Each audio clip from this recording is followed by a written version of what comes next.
Salut à tous, alors j'ai regardé Glass Onion sur Netflix, ça fait une petite semaine qu'il est sorti, il est sorti juste avant Noël mais j'ai pas le temps de faire la vidéo.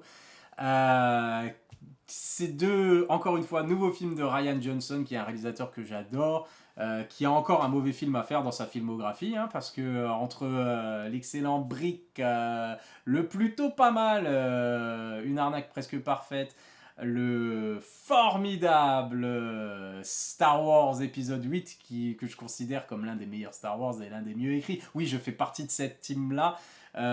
Donc là, je viens de perdre le peu de spectateurs que j'avais. Mais oui, j'adore Star Wars épisode 8, Les Derniers Jedi. Je trouve que c'est l'un des Star Wars les mieux écrits et qui offre un vrai commentaire, on va dire, sur Star Wars en lui-même. Et donc, je reviendrai pas là-dessus. Et il a réalisé aussi Looper, que j'adore, qui est un très bon film de science-fiction de ces dernières années, avec un très bon concept justement de voyage dans le temps.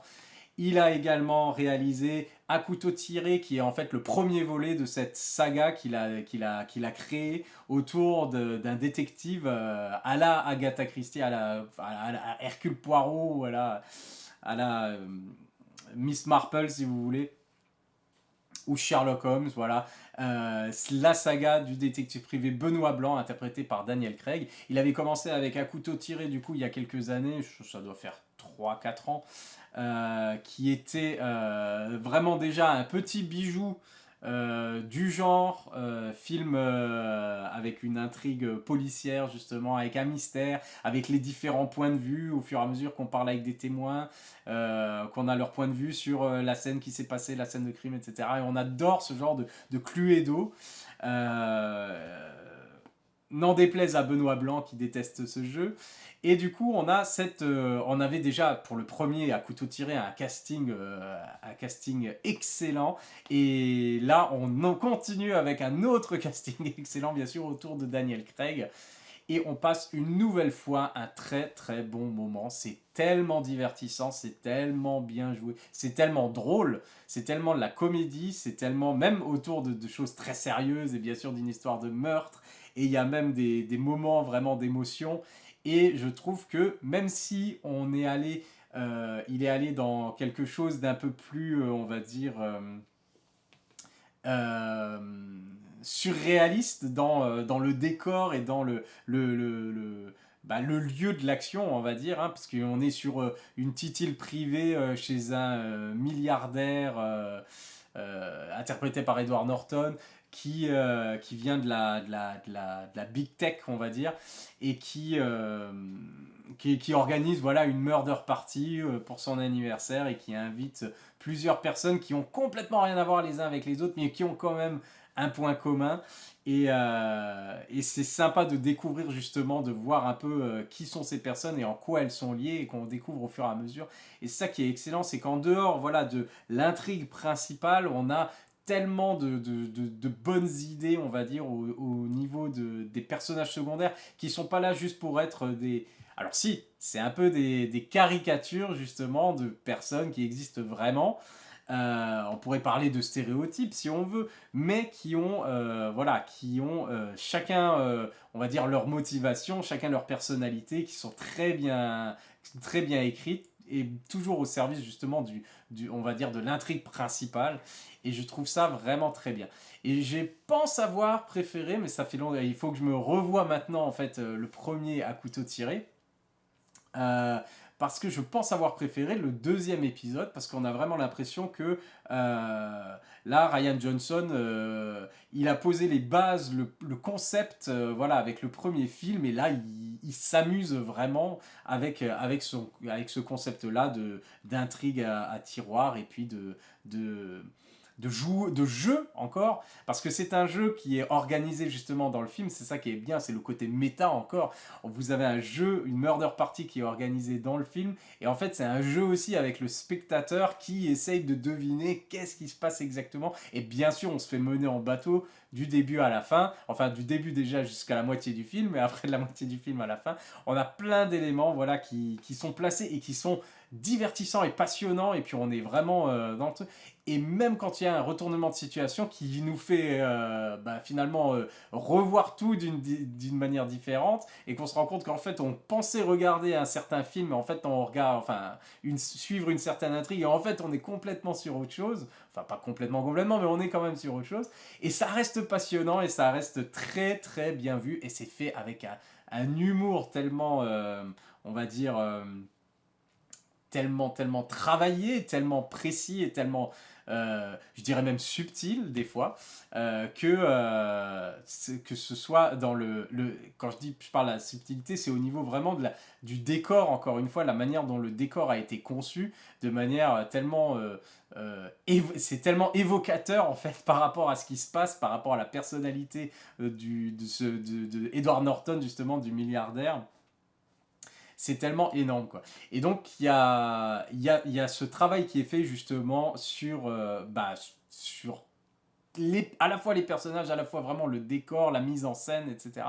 C'est vraiment un petit bijou, ce film, parce qu'on passe un excellent moment et on réfléchit et on apprécie vraiment le souci du détail de Ryan Johnson. Et je pense que au fur et à mesure qu'on revoit même le film, je pense qu'on chope différents détails et puis qu'on voit vraiment le souci de la mise en scène et de la composition, voilà, du travail de Ryan Johnson sur ce film-là. Il faudrait que je revoie peut-être le premier à couteau tiré pour peut-être que j'ai pas réalisé à quel point il était aussi sophistiqué, mais j'ai l'impression que là il a mis les bouchées doubles sur Glass Onion. Et j'ai vraiment du coup beaucoup aimé, et je conseille, bien sûr, on va pas rentrer sur l'intrigue parce que ça servira à rien, ce serait spoiler sur spoiler, mais voilà. Encore une fois, donc Daniel Craig, il est impeccable dans le rôle de Benoît Blanc. Il est très drôle, il se démarque vraiment de son James Bond. C'est dingue parce que peut-être que dans quelques années, finalement, Daniel Craig sera plus... On se rappellera Daniel Craig plus pour Benoît Blanc que pour James Bond. En tout cas, c'est tout ce que je lui souhaite, parce que j'espère que cette saga va vraiment continuer encore longtemps. On sait qu'il y a un troisième opus qui arrive, et on a hâte d'y être déjà, parce que c'est vraiment des petits plaisirs que Ryan Johnson nous offre à travers ces films-là. Et encore une fois, le casting donc a fait mouche complètement, hein, entre Dave Bautista, qui est toujours... Alors, qui l'air de rien se construit une sacrée filmographie finalement, même si lui son style n'est pas des plus on va dire diversifiés, mais il est dans des films de genres complètement différents, et il fonctionne mais très bien dans tous les genres, et il a un timing comique qui est de mieux en mieux finalement, depuis que James Gunn a eu la bonne idée d'en faire un personnage mythique de l'écurie Marvel. Et du coup, il continue sur sa route, et c'est très bien.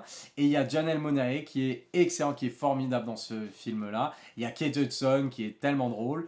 Il y a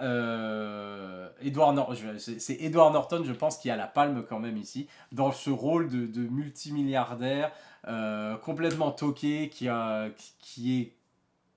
est complètement, on va dire, entouré, comme pour compenser quelque chose, entouré d'œuvres d'art qui regardent même pas en fait, genre il y a des œuvres d'art, des tableaux de maître dans les toilettes, dans les trucs, enfin c'est le grand n'importe quoi, c'est juste voilà, regardez ce que j'ai, c'est un peu comme moi là avec mes figurines et tout, sauf que c'est un multimilliardaire avec des œuvres d'art, quoi. Et c'est complètement dingue, et le personnage qui en a finalement rien à faire de tout ce qui l'entoure, on dirait qu'il a aucun respect finalement pour ça, c'est juste pour montrer, quoi. Et du coup, on a vraiment l'aspect, c'est un truc de malade, parce que c'est tellement, on va dire, d'actualité maintenant, quand on voit ce qui se passe avec... là, faut pas que je rentre sur les spoilers, mais quand on voit ce qui se passe avec Elon Musk et Twitter, et qu'on se rend compte de la véritable personnalité d'Elon Musk, c'est assez drôle de voir ce personnage interprété par Edward Norton, qui arrive là, enfin le film a été tourné bien avant, mais on dirait qu'il a été fait sur mesure en fait pour parodier finalement un personnage comme Elon Musk. Surtout quand on voit la manière dont elle se révèle au fur et à mesure du film, et la manière dont Elon Musk se révèle au fur et à mesure de ses tweets. Et donc ça, j'ai vraiment beaucoup apprécié et c'est vraiment bien vu, quoi.